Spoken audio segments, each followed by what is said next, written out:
these last-minute joins. Good. Okay, we're gonna kick this off. This is cool.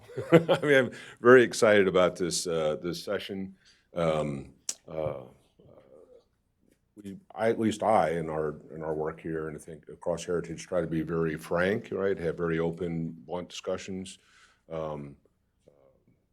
The size of the audience we've got here today, I know there's a lot more. Most of our stuff comes in online, but it's kind of emblematic where we have a few people who are very interested in very important topics, and most of the establishment is just so busy in its minutia, right? Which is really one of the primary points of this paper. It'll be online on Wednesday.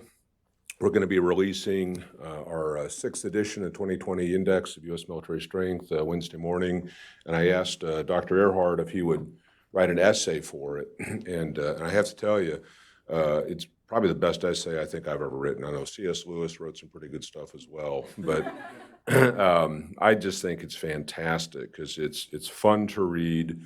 It dives into extraordinarily important topics that really get to the heart of why people and organizations avoid dealing with difficult situations, to the point where you find yourself mired in a very, very deep hole when really important things come up, and it's hard to reorient to that. And it's really the theme of this essay. And it's again, I just think the world of it. Tom is just a great individual. So I'm going to introduce myself. I'm Dakota Wood. I'm a senior research fellow here at the Heritage Foundation and our Defense Center. And we really try to look at issues that pertain to the safety and security of the country and how we amplify other aspects of national power like diplomacy and economic matters and relationships and all. And it's just a real thrill and a privilege to have Dr. Tom Ehrhard with us to talk about this essay. I'd like to see a little bit about his background. He wore an Air Force uniform for 30 years. During that course of time, just an extraordinary record, starting all the way back at the Air Force Academy. He got his bachelor's. He then earned 2 master's degrees, one from Cal State, and then the other from the School of Advanced Air Power Studies at the Air University, and then got his PhD in something like 9 months. I mean, it's like, what, 2.5 years or something?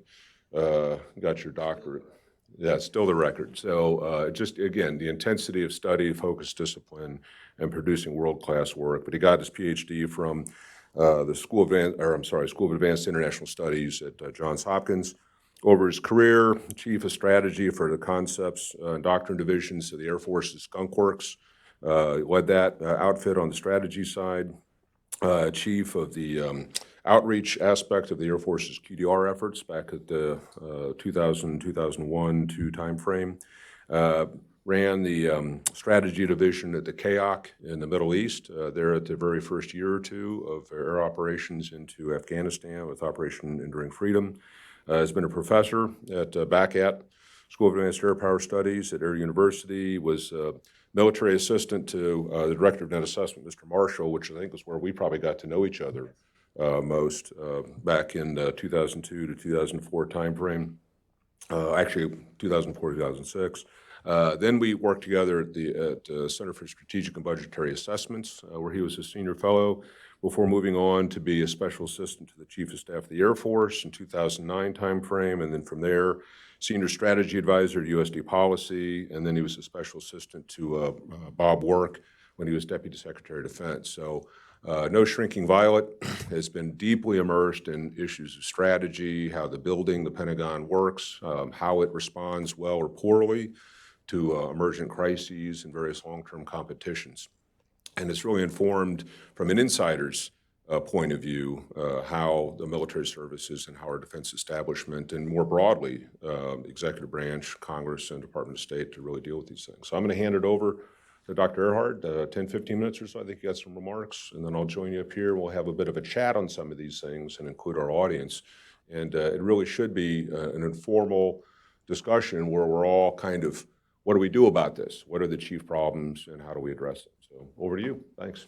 Thank you, Dakota, and I really appreciate the Heritage Foundation supporting this effort, and Dakota in particular, and General Tom Spores, his boss, and they run a really interesting and effective group of analysts who look at military strategic issues, and together with Heritage Foundation writ large, a pretty amazing foreign policy analytical center. And so I think just Dakota asked me to do this, and, my first response was no, because I had too many things going on all at once, but both for personal reasons and because I think so much of Dakota, but because he basically left it open. He should have told me what to write on, and then he said, just write something on major power competition. And so this is something I really wanted to write about, and I thought there was no chance that it would be printed, included in the index, but I'm happy that it was, and I hope it gets us talking and moving in a competitive direction when it comes to dealing with major power competition.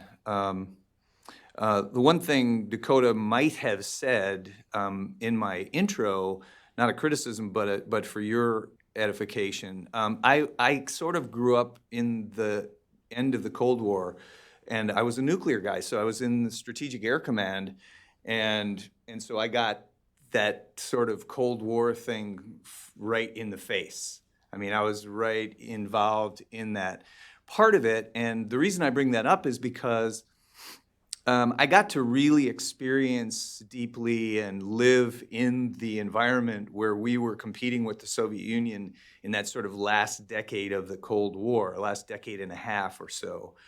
Coming out of the surprises that we experienced in the Yom Kippur War in '73 and the Vietnam War, and how that translated into the Central Front on a conventional scale, and then the whole nuclear overhang of the Cold War. It both shapes the way I look at things, but it also gave me a model. It gave me an example of how you conduct major power competition. It's not the only model, but it's a pertinent model for a variety of reasons, not the least of which is one of the countries that we are most concerned with. Russia is back and is one of the major powers that we have to consider. And so there's a set of derivative issues that come from what does it mean to compete with a major power now? And for the fact of the matter is that strategy is made in bureaucracies, and it's not made, in some hallowed hall someplace where they put a bunch of smart guys in there and they try to figure out the best or the optimal path. One of my least favorite strategic words, nothing is optimal, it's all messy. Even for authoritarian governments, it is. And so events keep intervening and messing up your beautiful strategies. And so that's what makes it interesting and fun and serious. But bureaucracies make those strategies. And so you have to be a student of the bureaucracy in order to really kind of understand how those bureaucracies are handling strategy. And in a major power competition, you have to be laser focused on the adversary and what are their motivations, what are their interpretations, what are their bureaucracies, what are their biases, historical lodestars, the kinds of things that go into their calculations about what they're going to do, because this is a real competition in the most serious definition of that word. And so not only do we have to be, as they say, knowing your enemy and knowing yourself, but really this is becoming a student of your own bureaucracy is critical, and that's why I wrote this piece. So if you want what I think is my insight into sort of the last 20-some years of what happened to our defense bureaucracy as a result of winning the Cold War, this is your paper. This is my interpretation of what I call it treating the pathologies of victory. Because when you win, there are a set of competitive pathologies that you become infected with. And as a longtime athlete, and for those of you who've been in athletics or anything competitive at all, you know that winning has a certain can have a certain negative effect on your ability to compete beyond that. And if you win big, it's almost always worse.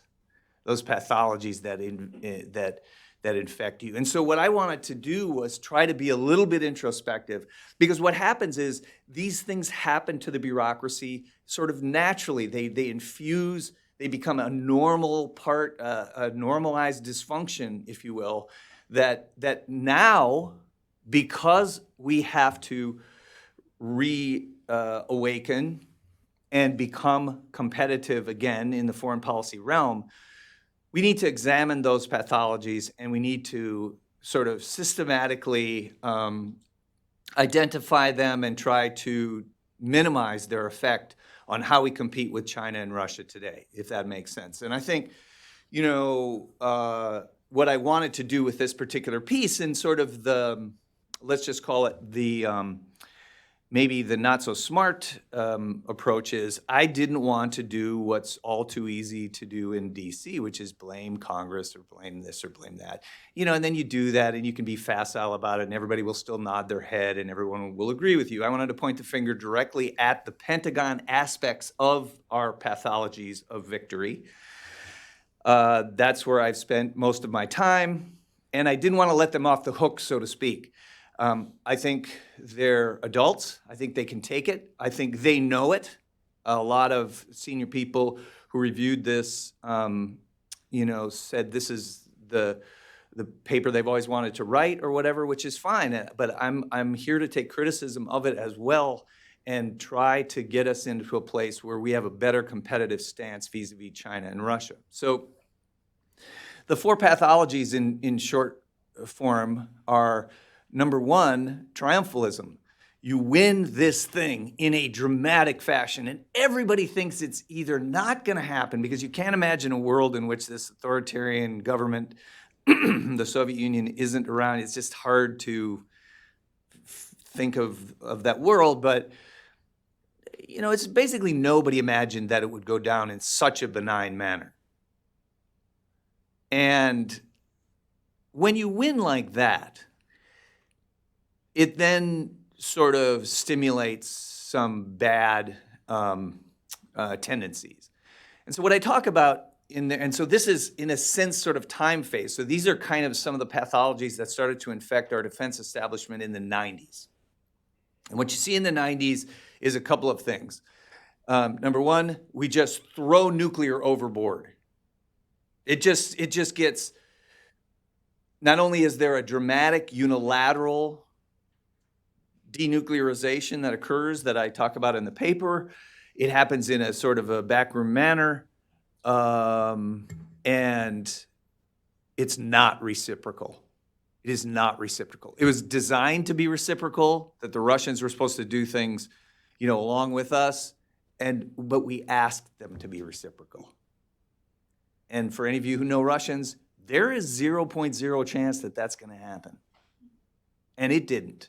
So what we're left with now today, again, is the aftermath of that, where our nuclear systems have atrophied. But more than that, I talk about our nuclear institutions, because this is cultural. Again, it's bureaucratic.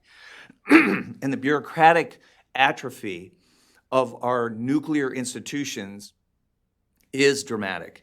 And while I was in government, I had to deal with the Welch-Harvey report, which you might want to look up because it's shocking. Very few people read it because we're post-nuclear, and in America we think nuclear is some sort of vestige of the past. But the General Welch and Admiral Harvey did this report that they gave to Secretary Hagel, I believe in 2015, or late 2014, early 2015. That was just wow, it was a wake-up call on how badly our nuclear institutions had atrophied. And they're dealing with nukes. That's why they were so disciplined. That's why they were so draconian in their inspection regimes and all of that. And when that atrophies, you're in trouble. But I don't stop there, and I talk about what the triumphalism did for our conventional forces. And basically what we said was, oh, this is fantastic. We won big. There's really major power competition is over. We're the champions. Thank goodness that stuff is done forever. It's the end of history. And now we can kind of maraud around with all the cool stuff that we built to beat the Red Army and just club baby seals, authoritarian baby seals around the world, wherever we kind of want to. And it's awesome because it works great. There's nobody really can resist us. They have old Soviet stuff. Great, because that's what we designed for all of our cool second offset stuff to kill. It was just walkover after walkover after walkover. And in sort of operational military terms. But what happened is that atrophied our forces. We didn't buy new stuff. We didn't modernize for reasons I talk about in the paper. And our people were worn out by constantly having to be deployed and constantly having to fight. So we win the Cold War, and it should be peace in our time. But for the Department of Defense has been fighting ever since the end of the Cold War at a fairly high rate. And all that material and people have been atrophying. And what they've been atrophying most, where they've been atrophying the most is in an area called readiness. And we talk about readiness a lot, and Heritage has been on the forefront of really highlighting the readiness crisis. But readiness has a very important question that we should all consider. And that is, the most important question about readiness is readiness to do what? It's not an abstract term. When I talk about readiness, I talk about readiness to go to war with a major power. And our readiness for that is another thing altogether, another bad story altogether because of this atrophy over time. So I'll accelerate a little bit here, but so the first pathology, triumphalism, it really infects us. We get this language, this bureaucratic language of, oh, we're the greatest military that ever walked the face of the earth, and then everybody thinks of even cooler ways to say that and even more magisterial ways to say that. And then, of course, then that accrues to the uniforms, and the uniforms get a lot of, sort of a pass when it comes to being critical and holding the U.S. military accountable. And you get this sort of self-congratulatory triumphalism that doesn't help us a lot. Then we transition right into pathology number 2, which is distraction. That's 9/11. 9/11 causes this massive distraction of the Department of Defense. And remember, at the end of the Cold War, all the services go into this defensive crouch like, oh my goodness, the Cold War's over. All of our budgets and our whole program of record and everything is based on that. Now that's over. What's going to happen to us? What's going to happen to our missions, our budgets, who we think we are? Because the Cold War is over, so everyone's looking for a mission. So, marauding around the world, that's a good one. 9/11 happens, and now it's even more difficult, but it becomes even more distracting because just as 9/11 is happening, you see the rise and the reemergence of China and Russia as major power competitors. You're just starting to see those nascent clues that this is not going to go well, that they're serious.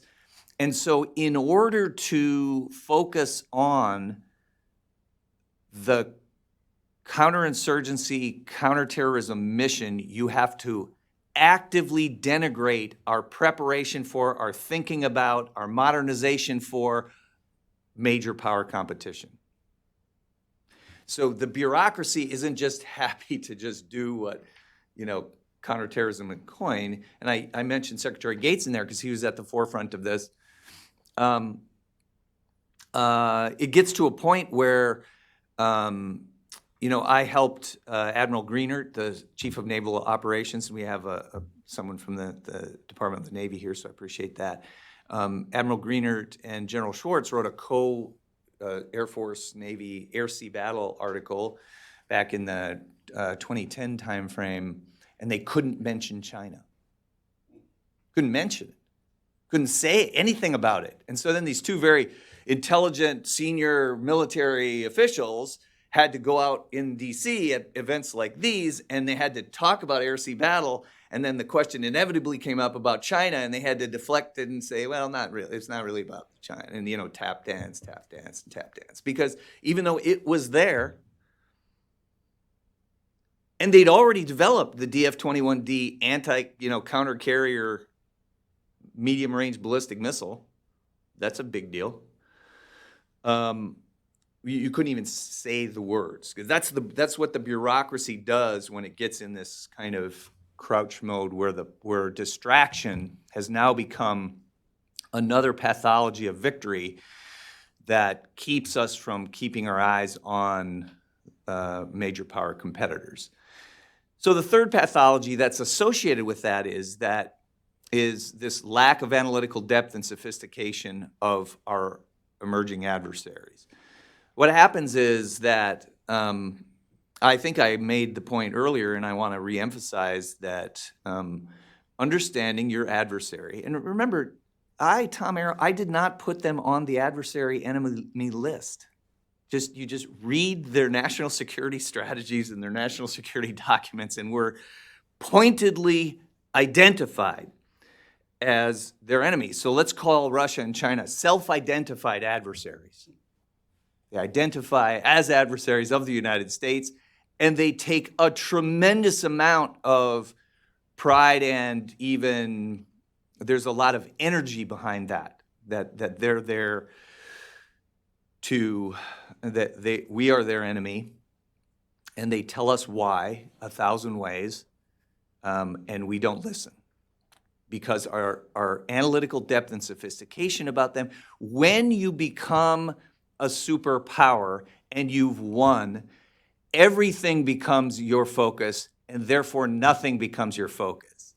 So I have to focus on every single country in every single continent at some point, and there's somebody in DC who is an expert on that makes sure you keep your focus on that particular thing, no matter what it is. So we know that some guy in Boko Haram has changed shacks at night, and every senior official in the Department of Defense gets briefed on that every day, and big stuff like anti-ship ballistic missiles and crazy nuclear systems in Russia are being built, and they are not getting briefed. Senior officials are not getting briefed because it's just off the radar screen. It's just not popular. It's not what the bureaucracy has sort of got itself doing. And the incentive structure that sets up as young people come into the bureaucracy really begins to change. And analytically, as younger people came into the defense bureaucracy, they were also coming in from colleges and universities who had transitioned away from any kind of instruction about major power competition to counterterrorism and counterinsurgency. And the young people sitting here today probably were affected by that. When I talk to young people today teaching master's students, I tell them that they're lucky because they will not be infected by that. Like the major power competitive class, and that will be coming back. They should get on the train right away because that's going to be the rest of their adult life is going to be major power competition. What happened in the post-Cold War era was an anomaly. And we have to identify it as an anomaly, but it became normalized. And this lack of analytical depth and sophistication, we had a 15-year hole in an analysis of Russia that we suffer from. It's just 15 years of kind of nothing. All those senior people who had the language and had the longitudinal analytical depth on Russia, they either retired or went to counterterrorism. I talked to a very senior guy just the other night who said, oh boy, well, I saw the handwriting on the wall right away, and I went to the counterterrorism center, and I did this and that. He's a very senior guy. So, he's a bureaucrat, and he's finding his way through the system, and it was not to be in Russia's analysis where he started. He started tracking SS-24s and 25s in the 1980s when Captain Ehrhard was at SAC doing the same thing.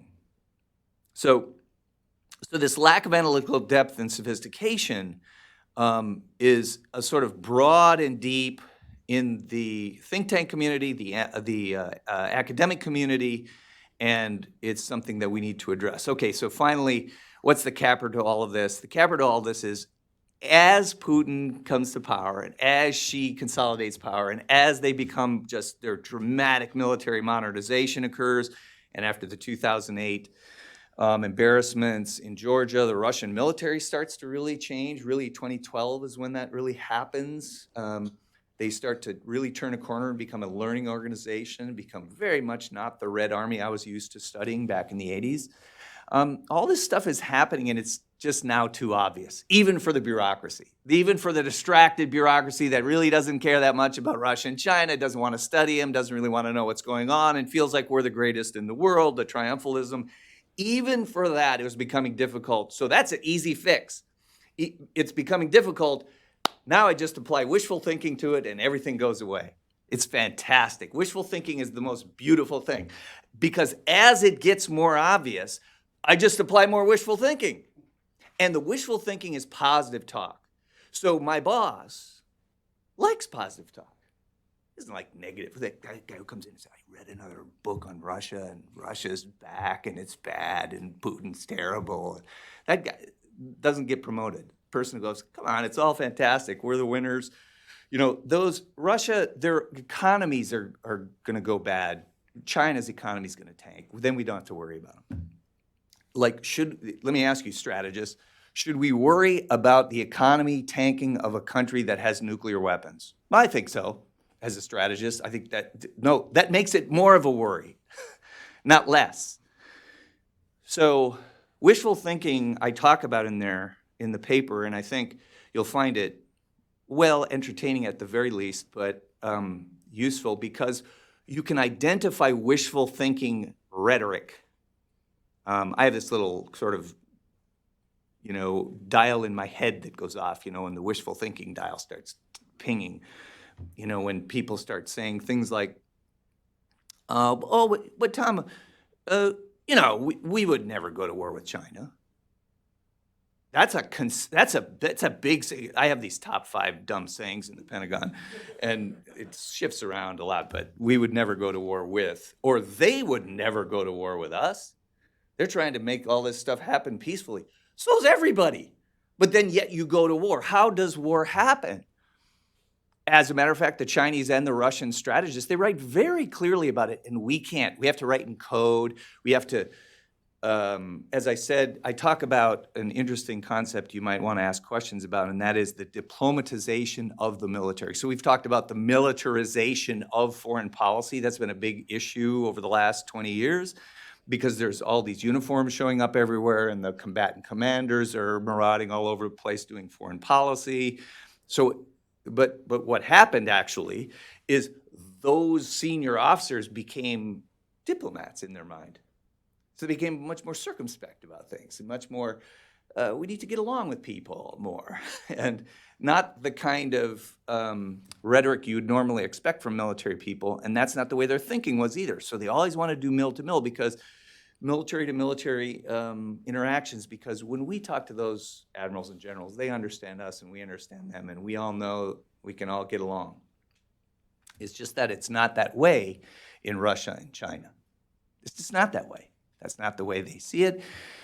And that's not the way they're going to interact with us as major power competitors. So I've probably gone over my time. I haven't looked at the clock, so that's bad on me. But I wanted to give you that stimulus about what's in the paper and a few tags for you to maybe ask some questions. And hopefully, again, I not only recommend the index, but it's big. But there are some very interesting essays in there as well, along with mine. Just read mine first. Thank you. Great. I'm not quite sure I understood the points you were making, but I think the world of this essay, and did I mention we've got a book coming out that it'll be in. So I do have one question real quick to kick things off. Did you invent the word Sitzkrieg?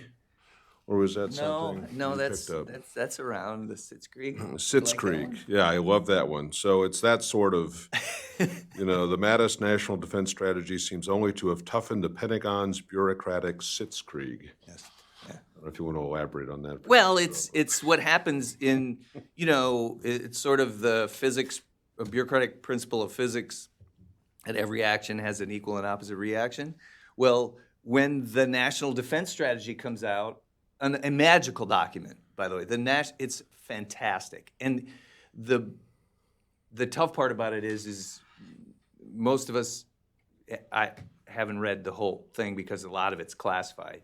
And I've read it multiple times, over and over and over, many, many, many drafts in its preparation, and it's fantastic.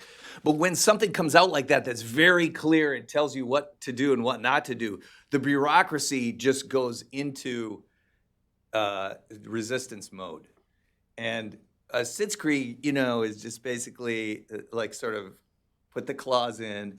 We might have to retreat a little bit, but we're going to retreat slow. And we're going to tamp this whole thing down. And we're going to make sure that not too much change happens, because change is bad. And so the National Defense Strategy is merely a document to the bureaucracy. A document that actually is irritating only because it makes them have to work to resist it. And so I would tell you that the Pentagon is coming around. I see lots of positive inklings out there, but that's not the question. The question is, where are we relative to our major power adversaries? And if you want to see bureaucratic movement, you should study China or Russia, either one. And you should see what they've done with new services, new national security agencies, much more streamlined decision-making, dramatically increased learning rates operationally. Their bureaucratic sitzkrieg, which they have too, has been overcome to a large degree by their fear of the United States. They're moving, and we have to move too, but there's a rate that we have to move to get back in the game. And so what I'm worried about is that all of these pathologies, which get sort of accepted, they get accepted in our language, in our bureaucracy, and all of this, just are naturally resistant to a document like the National Defense Strategy.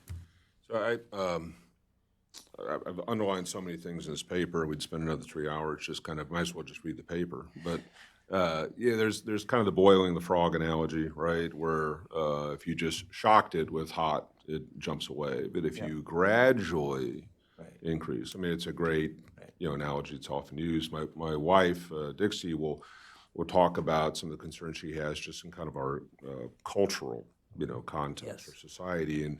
And I think she actually took it from a Christian pop song or something. It was called Slow Fade, right? That over time, a boundary is kind of pushed, it becomes normalized, it becomes pushed. But this unfolds slowly, gradually. In this case, since the Cold War, almost 3 decades, right? And so it's when you're a voice in the wilderness, you talk about the Office of Net Assessment, being one of these dark corners of the Pentagon where strategy continues to exist.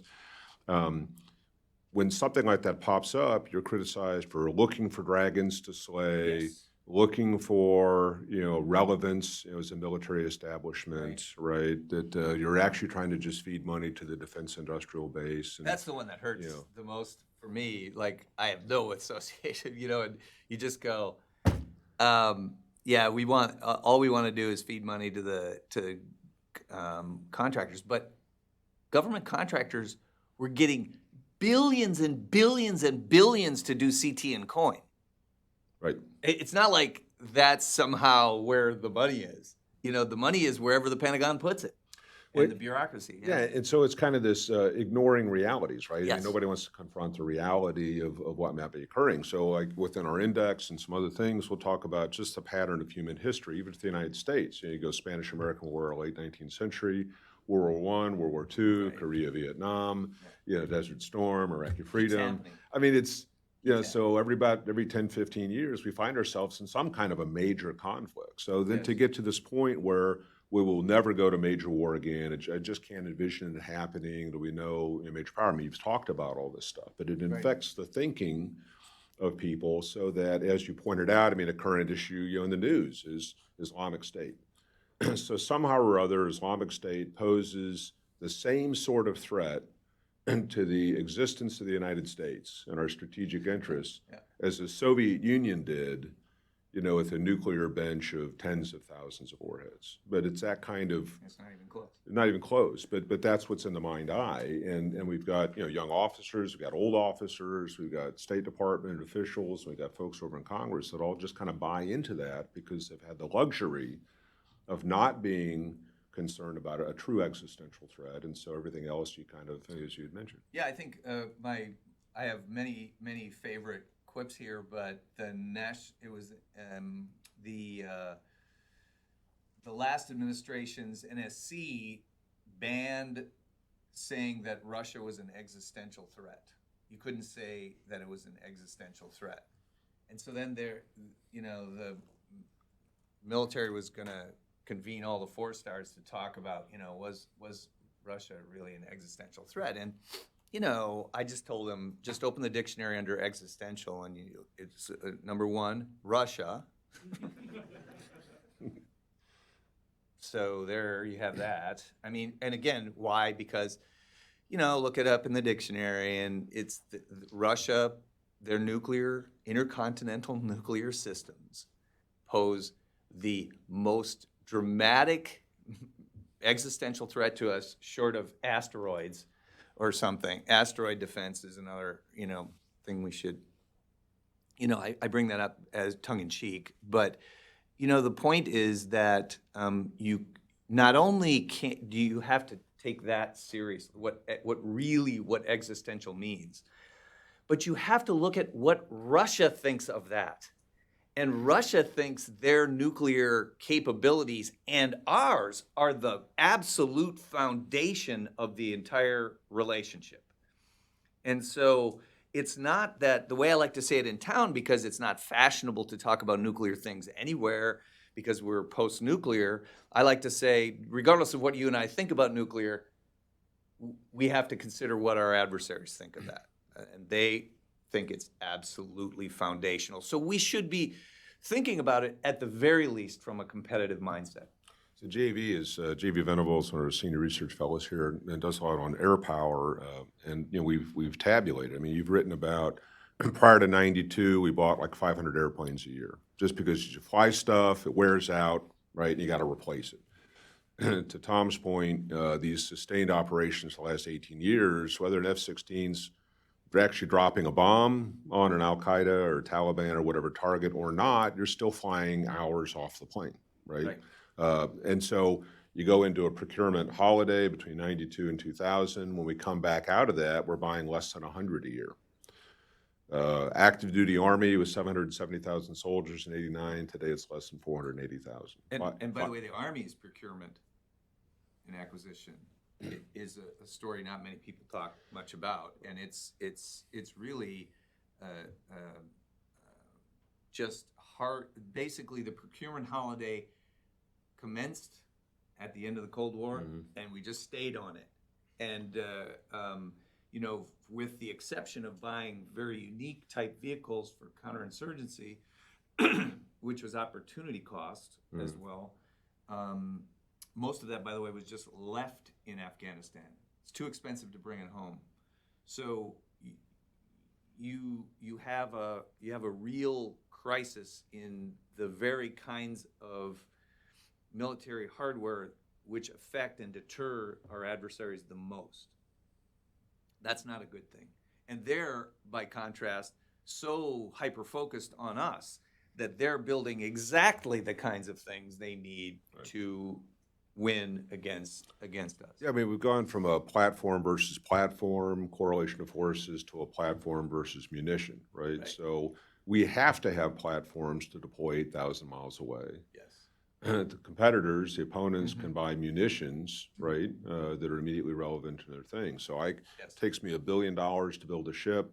I sail at 8,000 miles to the South China Sea. They can build a $1 million missile, on a 1 to per 1,000 kind of ratio or whatever, and destroy the ship, right? But I have to have the platform to get there. So it's just inherently more expensive or harder, and those kinds of things to have a presence, right? Right, and it's more expensive when your people are being worn out. And I think what we've seen is that each one of the services in their own unique way, because of their own unique culture and the unique demands on them, have gone through this, whether it's a recruiting crisis or a retention crisis or just sort of the wear on the force. And with demographic changes in the United States, which this is another thing the index has been really good on over a number of years, is that your recruiting base constantly changes, your technical requirements continue to evolve and become more sophisticated. And so this whole recruiting and retention lifeline of the people in the armed forces becomes this kind of thing that we just neglect because we always just kind of got it. We just got it by going to the recruiting center and things just happen. And Americans need to be more alerted to that. And I think all of these pathologies that I wrote about, again, have set us up in a way that makes it difficult for our people as well to both think about and understand what they have to do and what their requirements are to be able to truly deter. And just one thing about deterrence. This is not a discussion about some mega war between the Chinese and the Russians. On the contrary, the point is about credibility. What is our military's credibility to our adversaries and to important third parties like our allies that we could prevail, that we intend to prevail, that we have what it takes to make that happen over these adversaries? The credibility is a key term. And so if we start to lose credibility because these pathologies have sort of taken the stuffing out of us, that will begin to show. It can't not. And so I think when your objective is deterring war and trying to make a more stable environment where crises are less likely to escalate because now there are nuclear implications, this takes a whole kind of reorientation of this big bureaucracy that for several decades sort of just wandered off into the desert. And you said you focused on the Pentagon, but the subtitle of this is Hardening the Nation. Yeah. I know that's intentional. I want to see if we have any questions. We'll bring those up. Otherwise, I'm going to continue to ask my own or make comments. Anybody? Well, let's go with Chris. Otherwise, she gets upset with me, and I don't want to talk about intimidating, and I'm trying to deter bad behavior. So, Chris McNulty. But Thank you very much, Dakota. That was great. It really was. And a lot of my own thinking has sort of followed similar lines. But there's one element that I've noticed that a lot of people don't really think about. And that's the changing values within a society. Because in the United States, for instance, our values have shifted markedly over the last 20 years. And not so much in Russia and China, although they're changing too. But if you like, the values associated with winning, with esteem, and those kinds of things are now giving way to values associated much more with self-actualization and those kinds of things. Now, I don't necessarily see that as a problem if we recognize it, because even the people with the most self-actualized values see the value of engagement with adversaries. Right. But the way in which we go about it, I think this notion that you talked about, the diplomatization of the military, is part of that. But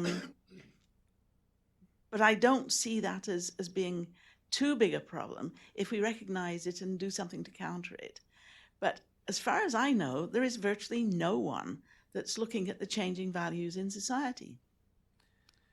That's a great question, and it's just a huge area of inquiry, because when you're talking about major power competition, it is societal, national leaning. It's like a big, gigantic strategic lean that's going on with catalytic points in there that we have to discuss. And so what we have to think about constantly is not just broadly, and I think this gets to your question here, which is, what are the strategic ramifications of these changes in values over time, and how does it affect the relative competitiveness of the U.S. and now a triangular major power competition, which is very difficult for a lot of reasons. But let me just bring up one values issue that I think I would point you toward, and that is the issue of nationalism and what we mean by nationalism. It's been sort of objectified in this country as a sort of a bad thing. There's lots of discussion about how to define it and all of that. That discussion does not happen in Russia and China. Both of them, there are so many interesting similarities and uniquenesses to those two as major power competitors, and we need to be studying more about that. But one of them is both of them have cultivated a humiliation narrative that is part of their national values system now. The humiliation narrative is, on the China side, they have humiliation museums. They have museums to Chinese humiliation by the West that Xi has visited to highlight what's going on there. Can you imagine that? Like, I can't even imagine that in Russia, right? Russia would never do that, right? But in China they do, and I find it, just personally as a real hardcore competitor, like it's a great competitive lever to get people to. So when what that humiliation narrative does is it says we're a great people. It stokes their nationalism. We're a great nation. We're supposed to be a great nation. Why is that not true? And what should fuel our rise, now, right? This is a very powerful thing, but the humiliation narrative also exists in Russia in their own unique way. Where they see, I call it the Versailles Treaty Syndrome, but it's after losing this monumental leading war, the Cold War, what nations do is fairly predictable. They blame two types of entities. There's always an external foe who wants them dead. And they think about it in cataclysmic terms, that there's a day at a time and a moment when the United States wants to just destroy Russia. And the United States is that external. But the internal, they always have internal sellouts and saboteurs and collaborators who allowed the enemy in. So during the Russian time of trouble happens in the 90s, and they have, all these advisors came in on economic advice from the United States and everything. And of course, according to the Russians, we were there. We caused them to come apart. That's our whole mission. Our whole mission is for them to be destroyed. Those collaborators let them in, and look what happened. It didn't happen because of us, because we're a great nation too, and we deserve to be a major power. But this humiliation, so Yeltsin and Gorbachev are just absolutely PNG, sort of, they're very much objectified within Russia, according to their sort of distorted history of the 90s. And most Americans have no idea about what actually happened during that period. And so I write about it in the paper, and I actually said it 3 times, so I'm going to say it here too. But we are blithely unaware of these lines, these humiliation narratives that China and Russia are both, and we join in them, mostly unwittingly. So you find wishful thinkers in the bureaucracy who find these lines attractive because they comport with their minimization of those two as threats. And they say, like NATO expansion, we shouldn't have done that because, what? So what do you think? Putin wouldn't be back if we didn't do that? Are you kidding me? Like, we are the cause of it? But here's what's beautiful about that. It's triumphalist because it says we're the straw that stirs the drink. Whatever we do causes everything, right? So whatever we do causes everything, which is wrong. And it's also dismissive. It's beautiful. It's like, well, then all we have to do is turn a few dials and then we'll put them back in their box, or Putin will go away. This is my favorite one. Putin and Xi are both, they're products of their domestic political environment. They're both ingenious in their own authoritarian ways, personally, but there are always those people around. But they're products of their internal political systems are counter-U.S. The middle class in China is the most nationalistic class in China, not the other way around like Americans like to imagine. It's just not true. But when your analytical depth and sophistication is low, you can think and say anything in DC think tanks or wherever it might be. So for people like us that read what they write all the time and are immersed in what they say, you find this humiliation narrative as a part of their value system, and it's a very effective competitive lever. So that's what I'm always looking for, is what are the competitive levers that each side brings to bear to try to make this thing happen in their favor. He's much too subtle for me. Did you have one? Okay. On the back right here, sir. Oh, I thought you had one as well. Got it? Okay. Go ahead. Thank you for coming out. That was an amazing talk. I also want to ask about the distraction pathology. Yes. As far as I can tell, in the near future, counterinsurgency is not going to go away. All the presidential Yes. elections in the past few years have kept saying ISIS or Al Qaeda are biggest threats. Famously, Romney was laughed off the stage for talking about Russia. Mm-hmm. So how do we balance and keep our counterinsurgency techniques while building the techniques we need in the bureaucracy for major power competition?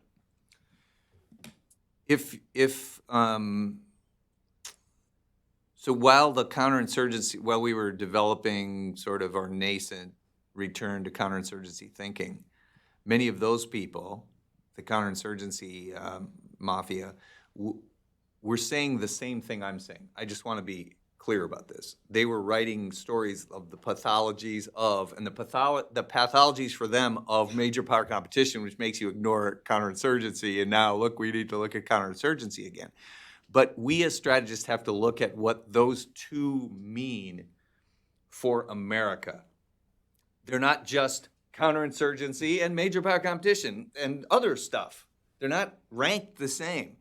As Dakota suggested, the implications for us as a nation, as a culture, in the international system are massively different. But let me tell you what counterinsurgency can do. What it can do is what the Russians and the Chinese have been writing about with glee. It can tie up so much of our resources that we ignore them. Counterinsurgency is expensive. And what we haven't done is have any kind of an honest conversation about what it is that it cost us and what we got for it, and what we could have done with those resources. So at one point, I have my budget share graphs right here. At one point in about fiscal 2009, the Army was getting $30 billion more than in constant year dollars than they were getting during the Korean War, which is an actual war with an actual armies and it was China. And the distortion, if I just could show you the graph, it's the largest distortion in the history of the Department of Defense's budget. There's a giant spike that goes up at the end over here from that thing.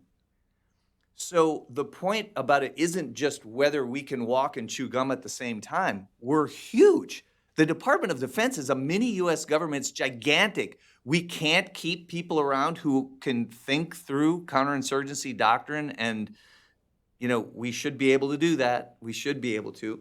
But my point to you is that when the bank robber, when asked why he robbed the bank, said what? That's where the money is. In strategy, the money's in major power competition. That is, the implications for our society are in major power competition.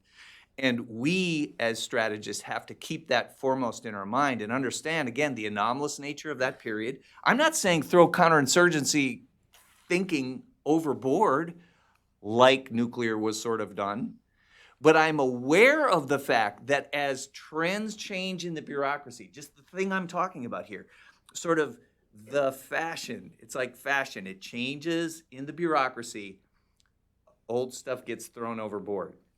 So it's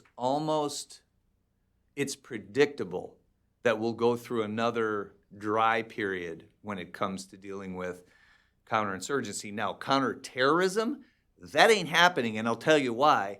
It's called SOCOM, and SOCOM has so infused themselves bureaucratically into our other governmental agencies and the Department of Defense that that's just not going away, and they're good. They're really good. And our intelligence community has also oriented itself so dramatically over to that counterterrorism, I think, is well and truly sort of embedded and should be, because this is something that's going to be affecting us over a long period of time. Just one other thing. What we're going to all need to get used to now, however, is that all of COIN, counterinsurgency, and all of these, let's call them lesser type things, are going to be infused, are going to be captured by the vortex of major power competition now. They're not just going to be COIN. It's going to be Russia and is going to be involved, and China's going to be involved, and everybody's going to be maneuvering for one of the great powers because they know the other great power will bid, just like it was during the Cold War. We used to call it the Cold War vortex. I love that. It's a great metaphor, but so COIN and CT is going to be pulled into this vortex, and we're going to increasingly have to think, what are the ramifications of that particular type of mission in a major power competitive environment, much like Vietnam was, during the Cold War. And we saw what an error that was over time. We just have a minute or so left. We were going to have a copy of your paper here. I made the call not to distribute it because when it got printed out, it didn't have any footnotes. Well, good. And I must say that I appreciate a guy like me, appreciates that Dakota chose to put footnotes in there. And I would just say, just my writing style is such that the footnotes, if you miss the footnotes, you miss a big chunk. Because I put a lot in my footnotes. I put a lot of stuff in there, so we'll have it online on the 30th. Read the footnotes. Read the footnotes. So I'm going to make a last comment from the conclusion. The only antidote to the pathologies of victory is fear, right, which I think is critical. And then the last two paragraphs. Thus the wheel of strategy turns. If we as Americans do not want that wheel to roll over us, we can take positive steps to cast aside some of the more dysfunctional attitudes and orientations that have accumulated over the past 30 years. To prevail against self-declared enemies with focused national power and deeply held historical grievances, Americans need to rediscover some of the harder, sharper, more pragmatic aspects of our national character and adapt them to the challenges of the 21st century security environment. And it kind of goes on a little bit longer than that, but just kind of to wrap this up. Yes. I think that individuals, hey, you need to change your diet. Nobody ever does that until you have a heart attack, and then you find the religion, right?